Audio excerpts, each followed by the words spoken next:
Hello বন্ধুরা, আজকে আমি কাঁকড়া রান্না করব, তাই রান্নাটা সবার সাথে শেয়ার করলাম। প্রথমে কাঁকড়া নিয়েছি, পেঁয়াজ নিয়েছি, মরিচের গুঁড়া নিয়েছি। মরিচের গুঁড়া একটু বেশি করেই দিতে হবে। তারপর হলুদ দিব, ধনিয়ার গুঁড়া দিব,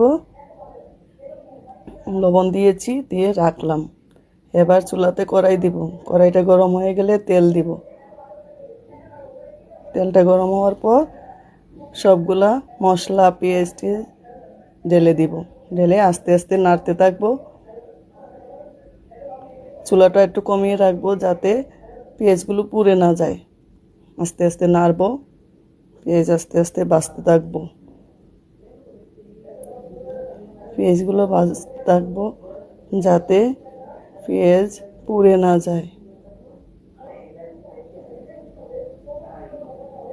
পেঁয়াজগুলো নরম হয়ে আসলে একটু পানি দিব যাতে মরিচের ঝাল ঠিক হয়ে যায়। এবার ধনিয়া পাতা দিব। ধনিয়া পাতা দিয়ে আস্তে আস্তে নাড়বো। নেড়ে চেড়ে একটা বাটিতে ঢেলে নিব।